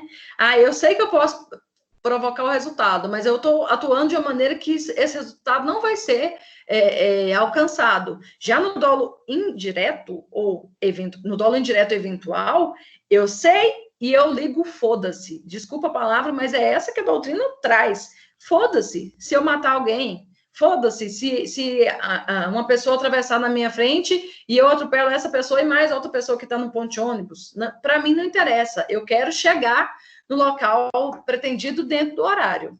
Agora, quais são as duas teorias adotadas? A teoria do assentimento ou do consentimento é a mesma teoria, tá? Para quem chegou atrasado. Teoria do assentimento ou consentimento é uma teoria só. E a teoria da vontade. Teoria da vontade significa que, além daquela consciência voluntária, o agente tem que querer. Qual foi o exemplo que eu dei? Daniel e Gabriel apontam a arma para o Marcos, para o Marcos participar do roubo. O Marcos queria participar do roubo? Não. Ele tinha consciência de que estava sendo praticada uma infração penal? Tinha. Ele não tinha vontade? Não, não tinha vontade. Aqui, a gente está excluindo a própria conduta do Marcos, tá? Não há que se falar em conduta criminosa. Quem praticou o roubo foi Daniel e Gabriel. Perfeito, senhores? Alguma dúvida? Perfeito. Professora. Sobre o dolo? Sim. Certinho. Aquele que você vai lá. Fala, Cris. Esse acidente aqui de Anápolis do rapaz ali. A senhora falou que ele foi condenado por dolo direto. Não seria mais viável dolo indireto? Não, ele não foi condenado. Não sei nem se o processo já está nessa fase, não. Eu sei que ele foi... Na época, salvo engano, o delegado falou que iria indiciá-lo por dolo direto. Por dolo direto, tá? Mas ele não queria. A questão é justamente isso, Cristiane. Por que tem divergência entre os aplicadores do direito em relação ao dolo direto e ao dolo eventual? Ele não queria, né? Mas o que o delegado ele pode usar, né? Porque o delegado, gente, ele pode indiciar a pessoa pelo crime que ele acha que a pessoa praticou, tá? Se chegar lá no Ministério Público, o promotor de justiça discordar disso, o próprio promotor de justiça pode mudar o tipo penal. Por exemplo, nesse caso, se o delegado de polícia indiciou ele pelo artigo 121, né? E aí vai ser aplicado o dolo direto. Chega lá no Ministério Público e fala assim, não, opa, mas ele não queria, porque para a teoria da vontade, o agente tem que ter a consciência voluntária e o querer de praticar infração penal. Olha, para mim, e aí eu tô falando o delegado, tá? Não eu, Juliana. Para mim, delegado de polícia, eu entendo que a partir de um momento em que ele prevê o resultado morte, né? Na direção do veículo automotor, por duas razões. A primeira, pela ingestão de bebida alcoólica. A segunda, porque se ele bebeu, ele já não poderia dirigir. A segunda, porque ele estava em alta velocidade. Ele não estava respeitando a velocidade da via. A partir desse momento, ele já previu o resultado e ele aceitou esse resultado. Então, aqui, quando ele aceita o resultado, segundo o entendimento de quem defende esse dolo direto, seria como se ele quisesse provocar o resultado. Mesmo que de forma indireta, né? Eu não sei quem eu vou atropelar, mas eu vou atropelar alguém. Porque eu bebi demais, eu vou dirigir feito um doido, então eu não tô nem aí. Na verdade, a dúvida é justamente essa palavra, o querer. Ele não queria, mas ele aceita e ele continua tendo atitudes que vão provocar aquele resultado. Então, é lógico, isso não é o dolo direto, mas é como se ele estivesse aceitando a prática delitiva de um dolo direto. E isso, eu tenho certeza que ainda vai ser mudado pela própria doutrina. Vai ter que chegar em uma conclusão, né? E o certo seria ter o dolo direto, o dolo indireto, e entre os dois, talvez, um dolo aceitável. Vocês concordam comigo? Com certeza, esse processo deve ter chegado no Ministério Público e o promotor de justiça possivelmente deve ter mudado a tipificação penal. Tá? Por quê? Porque não existe aqui entre o dolo indireto e o direto um meio termo. Um dolo aceitável, seria isso, sabe? Ele prevê o resultado, mas ele não quer, mas ele aceita. Então, tinha que ser um dolo aceitável. E aí eu tenho uma pena para esse dolo aceitável. Se eu fosse delegada de polícia, eu indiciaria por dolo direto. Dolo direto. Porque, para mim, quem bebe e dirige veículo automotor estando bêbado, ele quer provocar a lesão corporal ou morte de alguém. Porque quem não quer praticar isso, gente, ele não faz, ele não entra no carro. Ele chama um táxi, ele chama um Uber. Vocês conseguem entender o tanto que é complexo isso? Mas, via de regra, se cair numa prova, esse exemplo, Cristiane, qual seria a alternativa correta? Dolo eventual. Por quê? Porque, segundo a doutrina, para que seja considerado dolo direto, o agente tem que ter consciência e vontade de praticar aquela infração penal. Quando a gente tem a consciência de que pode provocar o resultado e age de maneira que não impeça esse resultado, a gente está diante de um dolo eventual. Uau. Crimes praticados na direção de veículo automotor provenientes de alta velocidade ou de ingestão de bebida alcoólica são tratados como dolo eventual. Por quê? Porque o agente prevê que ele pode, atropelar alguém, que ele está em alta velocidade ou bêbado, mas ele atua de maneira a não impedir esse resultado. Por quê? Porque se eu estou bêbada, eu tenho que chamar um táxi. Isso é atuar de maneira a impedir o resultado. Vocês concordam comigo? Sim. Sim ou não? Se eu sei que eu estou sem condições de dirigir e mesmo assim eu entro dentro do meu carro e dirijo, sabendo que eu não tenho condição, que eu estou... chega um ponto do álcool, nem alcoolismo, do teor alcoólico, que a pessoa começa até a cabeça rodar, né? Teve gente já que foi pego pela Polícia Rodoviária Federal que a pessoa não conseguia sair do carro, de tanto que ela estava alcoolizada. Eu sei que eu posso provocar a morte de alguém, mas eu aceito, eu continuo atuando como se esse resultado, para mim, tanto faz, nem tanto faz, é indiferente, a palavra certa. Para mim, é indiferente se eu vou alcançar esse resultado. Eu vou continuar dirigindo. Ainda tem gente que fala assim, eu dirijo melhor depois que eu bebo. Isso é ignorância, gente, tá? Então, via de regra, o que é que cai em prova? Se for um caso assim, é dolo eventual, tá? Para que seja dolo direto, eu tenho que querer, eu tenho consciência e eu quero praticar infração penal. Eu sei que você está saindo da faculdade às 22 horas. Eu visualizo você saindo do portão da faculdade. Eu acelero o meu veículo e te atropelo. Por quê? Porque eu queria te matar. Isso é dolo direto.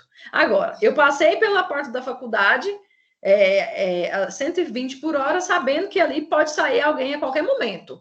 Eu aceito provocar o resultado morte de algum aluno. E eu continuo dirigindo a 120 por hora. Dolo indireto, eventual. Tá, indireto. Isso é a regra. Se eu perguntar na prova, é assim que vocês vão responder.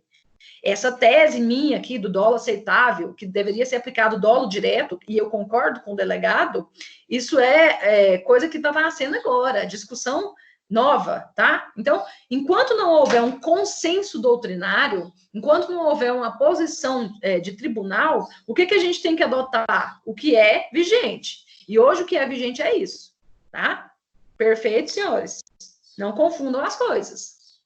Porque senão depois a professora falou isso. Não, é uma posição minha. Por que eu entendo sim? Porque a partir do momento que você sabe que você pode provocar esse resultado e você continua atuando de maneira a provocá-lo, você quer. Mesmo que de forma indireta. Conseguiu me entender, Cristiane?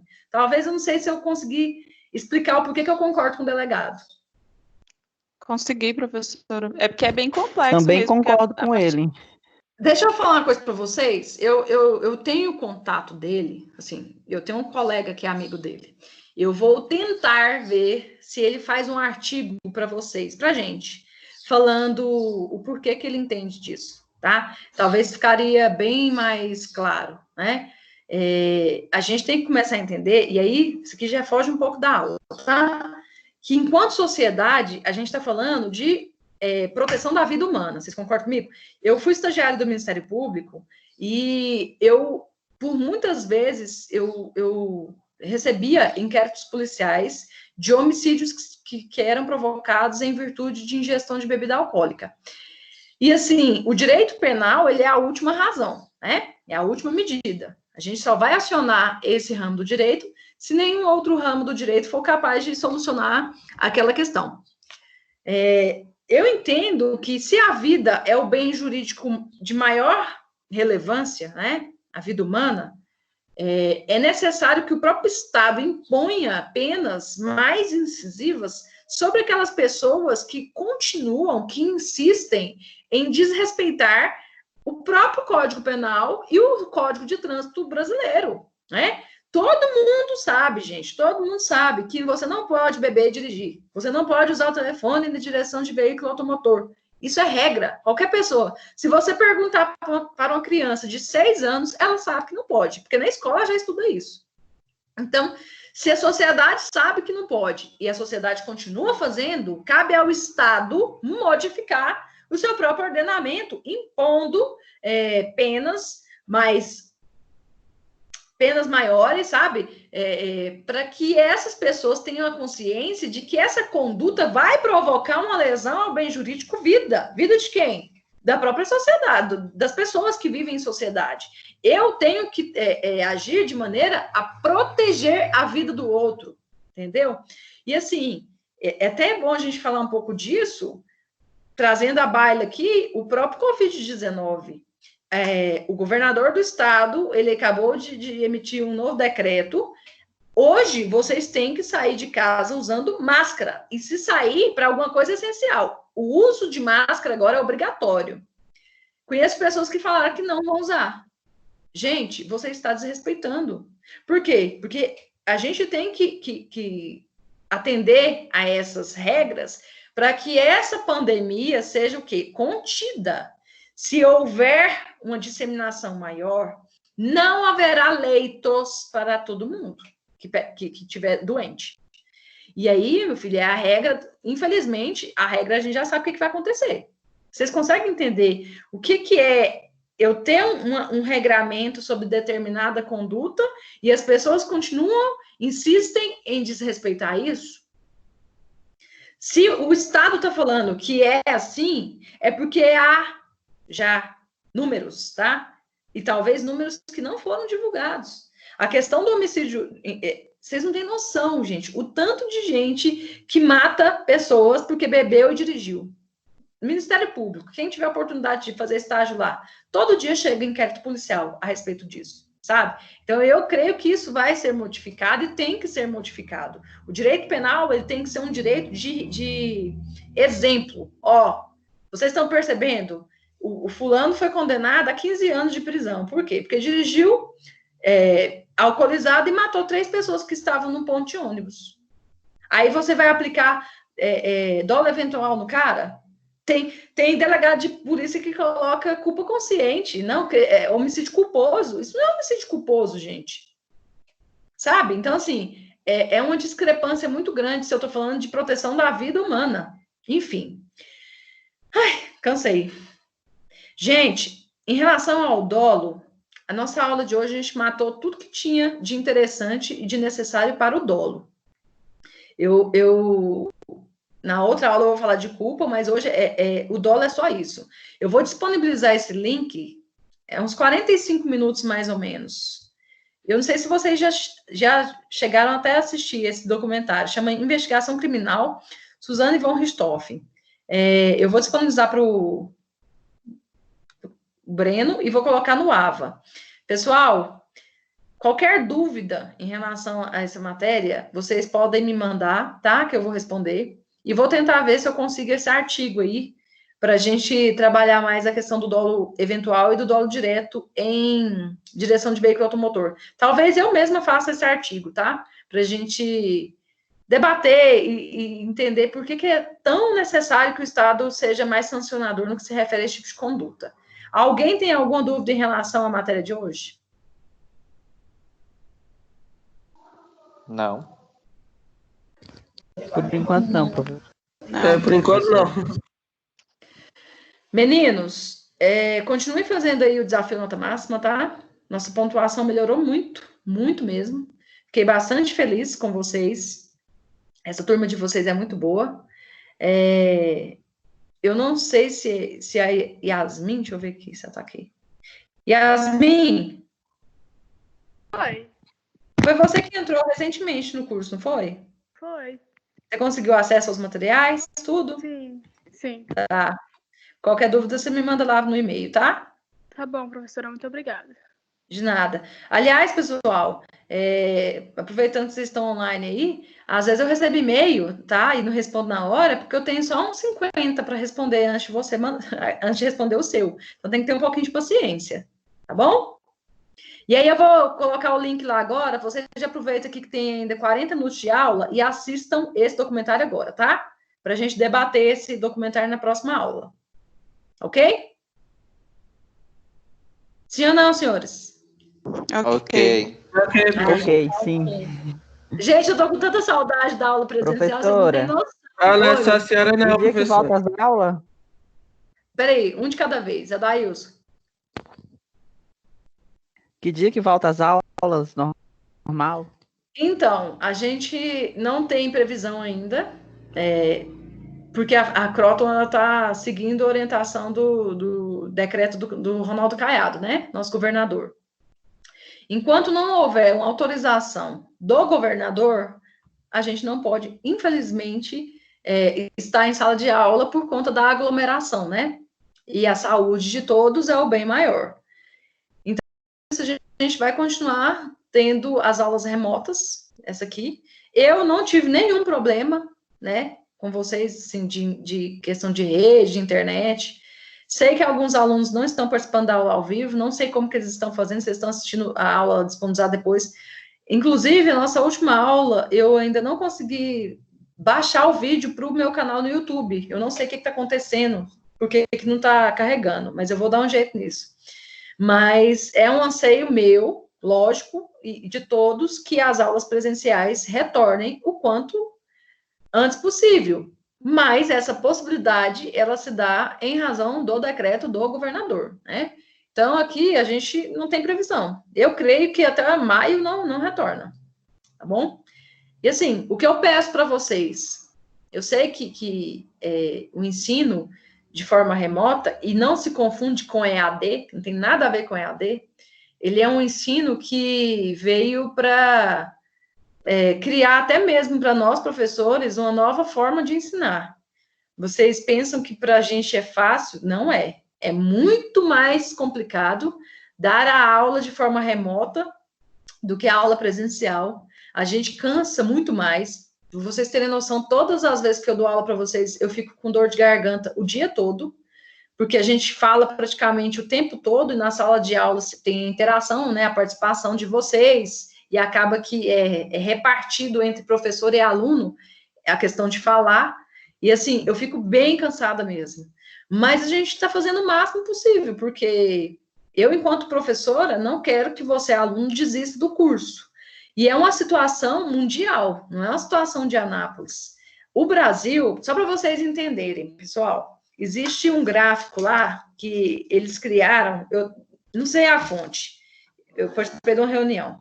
A gente tem 5 etapas do Covid-19. Para vocês terem noção, o Brasil está saindo da primeira etapa e indo para a segunda. A China, que é onde surgiu o Covid-19, ela está saindo da quarta para ir para a quinta, que é a fase que vai estabilizar, como se fosse, eu não sei se dá para vocês verem, acho que está muito claro, né? Como se fosse esse desenho. O que aconteceu na Itália? Só para vocês terem noção. Gente, a Itália, ela não fez o isolamento social na primeira fase do vírus. O que aconteceu na Itália? O número de mortes, tá muito grande. Por quê? Porque eles não fizeram esse isolamento. O Brasil, ele fez o isolamento no momento certo, que é o que a gente está fazendo aqui, né? Você só sai da sua casa se for para resolver alguma coisa que não tem como. Mas qual que é a orientação? Fique em casa. Por quê? Porque quanto mais a gente ficar isolado, mais a gente vai combater o vírus. Então, ele vai o quê? Ele vai ser combatido. A palavra é essa. Se a gente entra na segunda fase para a terceira, respeitando o isolamento social, a gente vai retornar às nossas atividades normais antes da Itália, antes dos Estados Unidos. Por quê? Porque foram países que insistiram em não respeitar o isolamento. Há que pensar o seguinte, eu preciso ter esse isolamento agora para a gente voltar com as nossas atividades depois de forma normal. Se a gente quebra o isolamento agora e o vírus ganha força, a gente vai ficar mais tempo separado. Por quê? Porque a gente vai ter um número muito maior de pessoas infectadas, e aí esse isolamento vai se dar igual está tendo lá em Portugal. Lá em Portugal, eu tenho uma amiga que mora lá, converso com ela quase que diariamente, está tendo toque de recolher. Você sai na rua, a polícia chega em você e fala assim, o que você está fazendo aqui na rua? Vai para casa.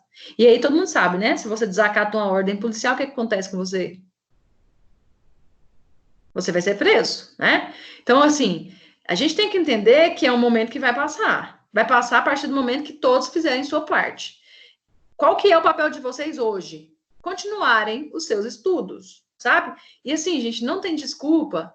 Não estou falando isso para vocês entraram no curso agora. Mas eu dei aula já para aluno de 10º período, 8º período, 6º período, 5º período, todos. Todo mundo tem celular. Todo mundo tem acesso à internet. Não tem como, um ou outro, sabe? Uma exceção. Mas a regra... 90% dos alunos têm internet. Então, por que eu não consigo estudar pela internet? Se é a única forma da gente manter, sabe?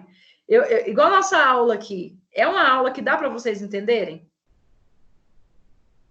Sim ou não? Sim. Sim, ao mesmo tempo não. Como assim, Adailson? O Alisson. É diferente. Muito diferente. É muito diferente. Entendeu? Como Você assim? não tem aquela interação.